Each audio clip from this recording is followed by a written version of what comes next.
कि मेरा बेटा अच्छा इंसान बने। आज मां बाप को वो चिंता नहीं है, लेकिन हम संतों को चिंता है। इसलिए ज्ञान गंगा महोत्सव में मैंने कहा था ना, मैं तुम्हें भगवान बनाने के लिए नहीं बुलाऊंगा, एक सच्चा और अच्छा इंसान बनाने के लिए तुम्हें यहां बुलाने का मैं प्रयास करूंगा। क्योंकि सच्चा और अच्छा इंसान भविष्य का भगवान हुआ करता है मेरे भाई। जो इंसान नहीं बन पाया वो भगवान क्या बनेगा। दुनिया से भागते फिरते हो, भगवान को तुम क्या पाओगे। ध्यान रखिए, मान्यवर, विचार कर। अच्छा इंसान की जरूरत है इस देश को, अच्छे आदमी की जरूरत है इस देश को। तुम्हारे परिवार की खुशहाली के लिए अच्छे बेटे की जरूरत है। ध्यान रखिए, पूत कपूत तो का धन संचय, पूत सपूत तो का धन संचय। यदि पूत कपूत निकल गया तो सारी दौलत को बर्बाद करके रख देगा, और पूत यदि सपूत निकल गया, एक रुपया भी ना दो तो भी लाखों की दौलत कमाकर अपने पिता को दिखा देगा। किसके लिए सोचते हो सब? अच्छा व्यक्ति बनाइए। मान्यवर, शिक्षकों के भरोसे जिंदगी मत काटना। ये वेतन भोगी हैं, इन्हें केवल मार्कशीट पकड़ाना है। इन्हें इससे कोई मतलब नहीं कि तुम्हारा बच्चा कैसा है, क्या करता है। वो तो कहेंगे रिजल्ट अच्छा आना चाहिए, बाकी तुम्हारा जो व्यवहार है वो तुम जानो। इस ध्यान रखना, अक्षरों का ज्ञान देना स्कूल के टीचर का काम है, और अनुभव का ज्ञान देना मां बाप का काम हुआ करता है। वो आपका दायित्व हुआ करता है। आप विचार करिए, गौर करिए अपने बच्चे पर, छोटी छोटी हरकतों पर ध्यान दीजिए। मैं आपको बता रहा हूं कि अपने बच्चों को कैसे परवरिश करना है उनकी। आप सोचिए, आप गौर करना अपने बच्चों पर, किसी के दर्द पर, किसी की पीड़ा पर तुम्हारा बच्चा हंसता तो नहीं है, तुम्हारा बच्चा उसकी मजाक तो नहीं बनाता है। यदि मजाक बनाता है, रोक दीजिए उसे वहीं पर। किसी के दर्द पे मुस्कुराना मत सीखो मेरे भाई। कोई भूखा यदि तुम्हारे घर में है, यदि कोई दो बच्चे खाना खा रहे हैं, तो आप प्रवृत्ति पर ध्यान रखना, वो अपनी रोटी उसे देता है या नहीं देता है। यदि नहीं देता है तो आज से तुम्हें उसे अच्छे संस्कार देने का प्रयास करना पड़ेगा। यदि तुम्हारा बच्चा अपनी रोटी तो रखता ही है अपने पास, लेकिन दूसरे की रोटी भी अपने पास लाता है, तो समझना ये भारत के लिए बहुत खतरनाक व्यक्ति बनेगा। ये समाज और परिवार की कलह में कारण बनेगा। ये तुम्हारे दुखों का आमंत्रण बनेगा। और यदि कोई बच्चा ऐसा है जो अपनी रोटी भी दूसरों की थाली में रख दिया करता है, तो समझना हमने किसी महापुरुष को जन्म दिया है अपने घर में। प्यासे को पानी पिलाता है या नहीं पिलाता है। तुम्हारा बच्चा दूसरों का सामान छीनने को तो नहीं रोता है। तुम्हारा बच्चा दूसरों से तमीज से बात करता है या नहीं करता है। वह बड़ों को बड़ों जैसा सम्मान देता है या नहीं देता है।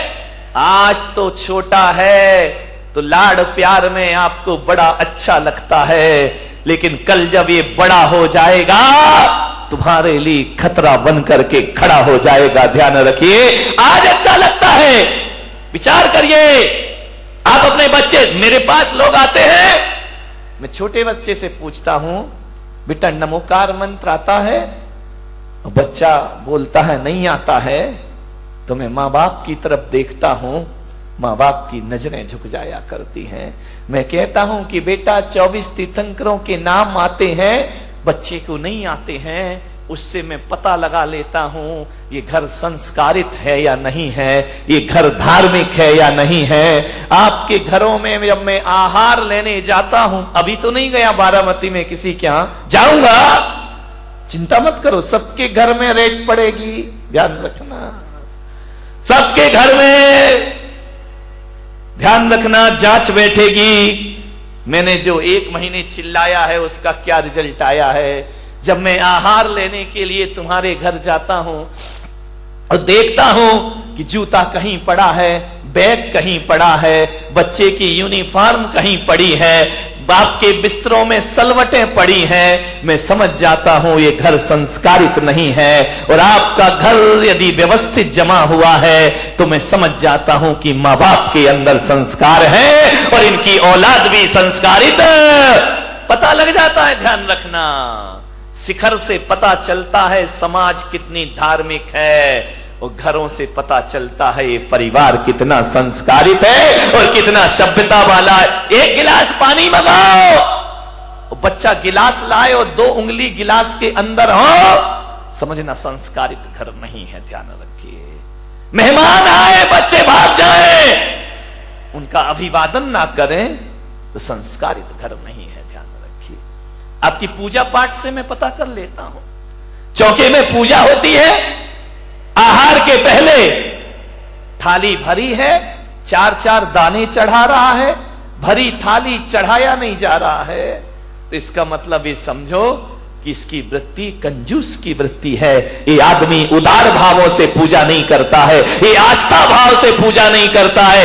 चरण प्रक्षालन करते हो, जग भर के पानी लाते हो, 2 बूंद डालते हो, जग वापस ले, क्यों वापस ले जा रहे भाई? नल नहीं आ रहे क्या तुम्हारे यहां, या सूखा पड़ा है या पानी नहीं है?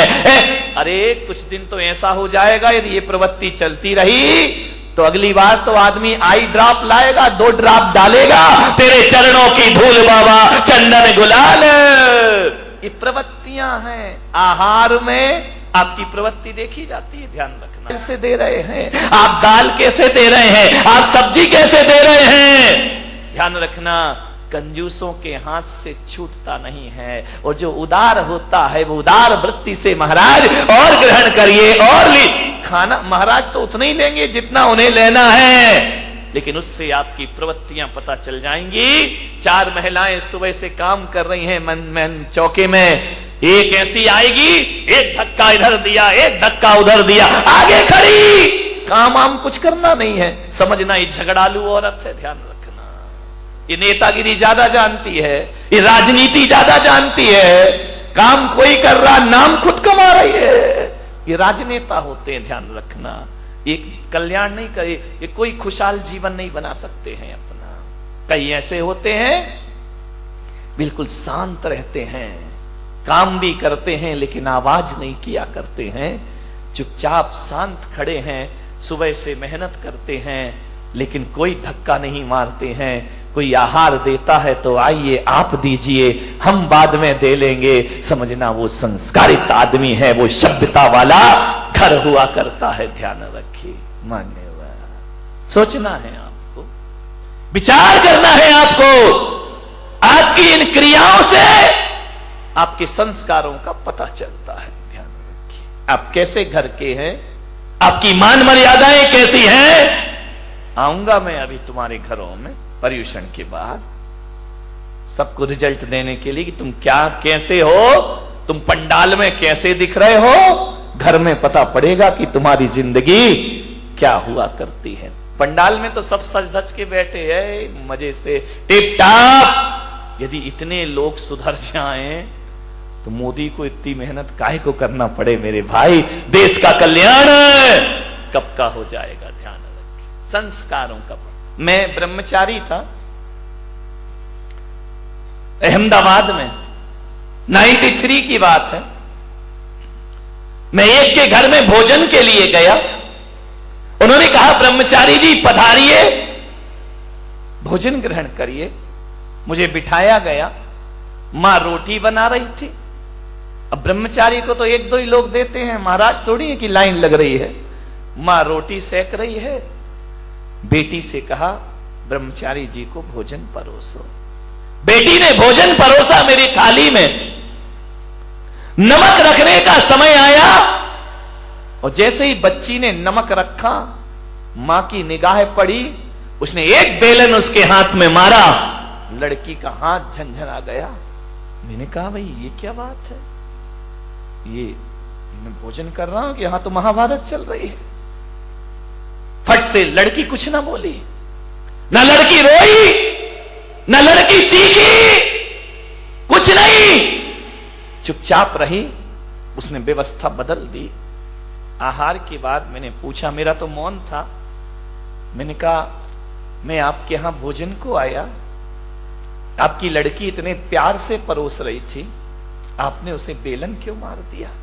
बोले ब्रह्मचारी जी, इस लड़की को मैंने 10 बार समझाया कि थाली में नमक कहां रखते हैं और सब्जी कहां रखते हैं, ये आज फिर भूल गई। तो जब ये समझाने से नहीं समझी तो मुझे बेलन उठाना पड़ा। और आप जानते हैं मैंने एक शब्द भी नहीं बोला और एक बेलन ने नमक कहां रखना चाहिए वहां व्यवस्था इसकी करा दी, अपने आप इसने उठाकर रख दिया। अब इसे जिंदगी भर याद। मैंने कहा इतनी बारीकी, मैंने कहा क्या फर्क पड़ता है, नमक यहां रख दिया यहां रख दिया। बोले महाराज नमक के स्वाद में कोई फर्क नहीं पड़ता, लेकिन आदमी के व्यवहार में बहुत फर्क पड़ा करता है। मेरी लड़की पराये घर जाएगी, इसे इतना ज्ञान होना चाहिए कि भोजन कैसे परोसा। इतना ध्यान आप देते हैं बच्चों का भविष्य बनाने में। मान्यवर निवेदन है आपसे, सोचना है आपको कैसे करें बच्चों की परवरिश। एक लड़की की शादी होना थी, अमीर आदमी, करोड़पति, अरबपति, किसी पैसे की कमी नहीं, 20 नौकर चाकर जिसके घर में, एक करोड़पति के घर में एक आदमी अपने लड़के के लिए लड़की देखने गया। और जैसे ही गया बड़ा स्वागत हुआ, कालीन बिछाए गए, गुलाब जल से स्वागत हुआ। आइए अभिनंदन है, आपका स्वागत है, पधारिए। बहुत स्वागत हुआ। डाइनिंग टेबल पर इतनी प्लेट लगी कि लड़के का बाप देखकर हैरान हो गया कि इनके घर में ऐसा भोजन हुआ करता है, बड़ा स्वागत सत्कार।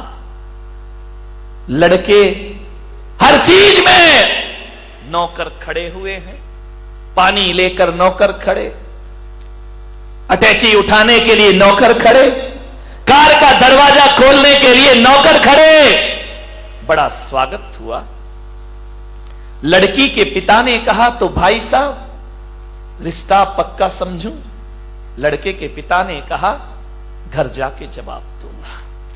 अरे बोले क्या पसंद नहीं आया? मेरी लड़की पढ़ी है, लिखी है, खूबसूरत है, इतनी सुंदर है, पढ़ाई लिखाई में टॉपर है। उसने कहा ठीक है, जवाब घर जाके दूंगा। 8 दिन बीते, 10 दिन बीते, 1 महीना बीता, कोई जवाब नहीं। लड़की के पिता का फोन गया, भाई साहब आपने कुछ जवाब नहीं दिया, हां या ना में जवाब दो, क्या कमी है मेरे घर में? लड़के के पिता ने कहा कि भाई साहब मुझे क्षमा करना, यदि मैंने महीने भर जवाब नहीं दिया तो इसका मतलब है मैं तुम्हारे घर में रिश्ता नहीं करना चाहता हूं, लेकिन जब आप मजबूर कर रहे हैं तो मैं कहता हूं कि ये रिश्ता मुझे मंजूर नहीं है। अरे क्या कमी रह गई? मेरी लड़की पढ़ी लिखी है। बोले बेशक कोई दिक्कत की बात नहीं है, मेरी लड़की, बोले आपकी लड़की बहुत सुंदर है। सुंदरता तो बहुत है उस लड़की में। मेरे घर में पैसों की कमी नहीं, कितना पैसा चाहिए आपको? लड़के के पिता ने कहा मैं अपने बेटे को बेचता नहीं हूं पैसों में, मेरा बेटा बड़ा योग्य है, सुशील है। और रही दौलत की बात, तो दौलत की कमी तो मेरे घर में भी नहीं है। यदि ये करोड़पति के घर रिश्ता लेके पहुंचा था तो मैं कोई खाकपति तो नहीं होऊंगा ना मेरे भाई, मेरे पास भी पैसा है। तो उसने कहा भाई साहब जरा ये बता दो ऐसी कौन सी बात है जिससे आप शादी नहीं कर रहे? बोले बस एक बात मेरे सीने में चुभी है, इसलिए मैं तुम्हारी बेटी से शादी अपने लड़के की नहीं करूंगा। बोले कौन सी बात चुभी है? बोले जहां पानी भी नौकरों के द्वारा परोसा जाता हो, जहां भोजन भी नौकरों के द्वारा परोसा जाता हो, जहां सब व्यवस्थाएं नौकरों के द्वारा होती हो, अरे उस घर की लड़की लाके मैं अपने घर को बर्बाद नहीं करना चाहता हूं। अरे मुझे तो वो लड़की चाहिए जो अपने हाथ से खाना बनाना जानती हो और अपने हाथ से अपने द्वारा लोगों का अभिवादन करना जानती हो।